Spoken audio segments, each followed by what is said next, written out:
Hello, everyone, and welcome to the Poor Worm Podcast. I'm your host, Alex, joined by my lovely co-hosts, DJ K and J-Dog.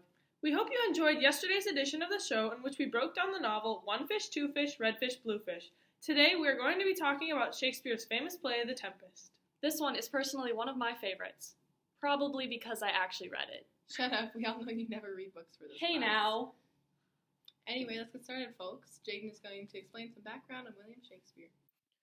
William Shakespeare was born in Stratford-upon-Avon, England, on or around April 23, 1564.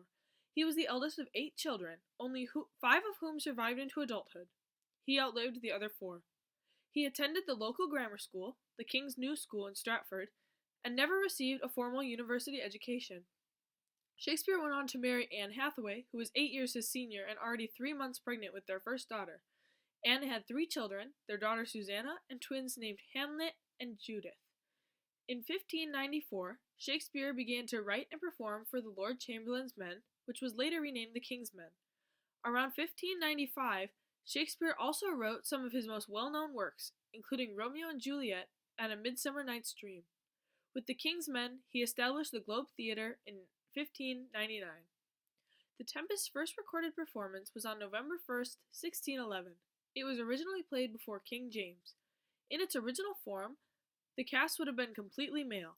It would also have been performed in a theater equipped with fireworks and thunder sheets for special effects, as well as potentially having a live cannon. While the play would have reflected political and social views at the time, post-colonial readings of the play have forced some deeper looks into the material, examining societal portrayals of non-European culture. This section of The Tempest features Prospero, Ferdinand, and Miranda. Ferdinand and Miranda are young lovers, and Prospero is the rightful Duke of Milan. Leading up to this section, we find that Prospero has been ousted by his scheming brother Alonso. He was exiled to an island where he, his daughter Miranda, and his servants Ariel and Caliban have been for 12 years. Prospero orchestrates a storm to sink the passing ship which his brother is on, as well as Ferdinand and other men. He is able to do this because of the magic books he possesses. They are brought to the island and separated into groups. The men roam the island in search of Ferdinand, the son of Alonso.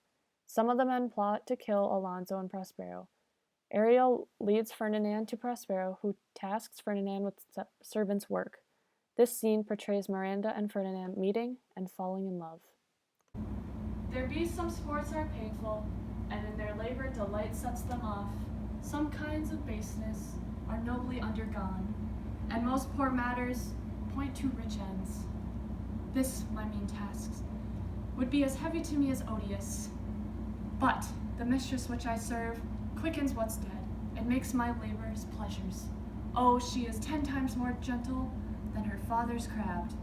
And he's composed of harshness. I must remove some thousands of these logs, and pile them up. Upon a sore injunction, my sweet mistress weeps when she sees me work, and says such baseness had never like executor. I forget, but these sweet thoughts do refresh my labors, most busiest when I do it. Alas now, pray you, work not so hard. I would the lightning had burnt up those logs that you are enjoined to pile. Pray, set it down and rest you. When this burns, 'twill weep for having wearied you. My father is hard at study. Pray now, rest yourself, he's safe for these 3 hours. O most dear mistress, the sun will set before I shall discharge what I must strive to do. If you'll sit down, I'll bear the logs the while. Pray, give me that, I'll carry it to the pile. No, precious creature, I shall crack my snooze, break my back. Then you should such dishonor undergo, while I sit lazily by. It would become me as well as it does you, and I should do with much more ease, for my goodwill it is, and yours it is against. Poor worm, thou art infected. This visitation shows it. You look wearily. No, noble mistress, 'tis fresh morning with me. When you are by at night, I do beseech you, chiefly, that I might sit in my prayers. What is your name? Miranda, oh my father, I have broke your hest to say so. Admired Miranda, indeed the top of admiration worth, what dearest the world, full many of ladies that I have eyed with best regard, and many a time the harmony of their tongues hath into bondage brought my too diligent ear. We'll cut it. For several virtues have I like several women, never any, with so full so, but some defect in her, did quarrel with the noblest grace she owed. And put it to the foil, but you, oh you, so perfect and so peerless, are created of every creature's best. I do not know one of my sex, no woman's face remember, save for my glass mine own, nor have I seen more than I call men than you, good friend, and my dear father. How features are abroad I am skilless of, but by my modesty, the jewel in my dower, I would not wish any companion in the world but you, nor can imagine form a shape besides yourself to like of, but I prattle something too wildly, and my father's precepts I therein do forget. I am in my condition a prince, Miranda, I think a king. I would not so, and would no more endure the wooden slavery than to suffer the flesh-fly blow to the mouth. Hear my soul speak. Do you love me? I, the world, do love, prize, honor you. I am a fool to weep at what I am glad of. Fair encounter of two most rare affections, heaven rained grace on those that which breed between them. Wherefore weep you? And mine unworthiness, that dare not offer what I desire to give, and much less take what I shall die to want. But this is trifling, and all the more it seeks to hide itself the bigger bulk it shows. Hence, bashful cunning, and prompt me plain and holy innocence. I am your wife if you will marry me, if not, I will die your maid. To be your fellow, you may deny me, but I'll be your servant, whether you will or no. And mistress dearest, and as I thus humble ever, My husband, then? I, with a heart as willing as bondage heir of freedom, here's my hand. And mine with my heart in it. Now, farewell, till half an hour hence. 1,000,000. So glad of this, as they I cannot be, who are surprised withal. But my rejoicing at nothing can be more. I'll to my book, for yet ere supper time must I perform must business appertaining. After this act is over, the scene returns back to Stefano, Trinculo, and Caliban, the traitors, who are all drunk. Caliban tells of his plans to murder Prospero and burn his books. He then further explains that Stefano will marry Miranda and make her queen of the island. Ariel overhears their plans and wants to warn Prospero of the dangers he may be in.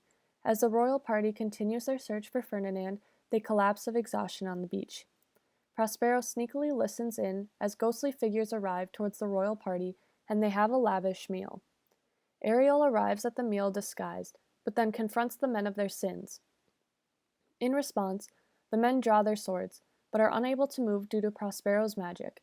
After this scene, Prospero acknowledges the love between Ferdinand and Miranda and offers Miranda to Ferdinand as his wife. He plans a wedding, but then halts it due to the fact that he knows 3 people are out to get him. These 3 men are drunk once more, so Prospero summons Ariel and they trick the men. The 3 are scared away by Prospero and Ariel as they are disguised as hunters.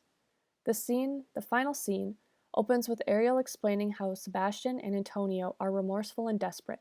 Prospero, however, explains he will be compassionate when dealing with his enemies. While waiting for the king, Prospero explains that what he has accomplished with his magic, how he will give up his magic, bury his staff, and drown his book in the sea. The royal party enters Prospero's presence, and he removes his spell. Prospero tells them he will not charge them as traitors at this time, and Antonio is forgiven. The play ends with Prospero inviting everyone to stay and listen to his journey over the past 12 years. Ariel's final duty is to provide Prospero with calm travels at sea on the way home in the morning, and then he will be set free.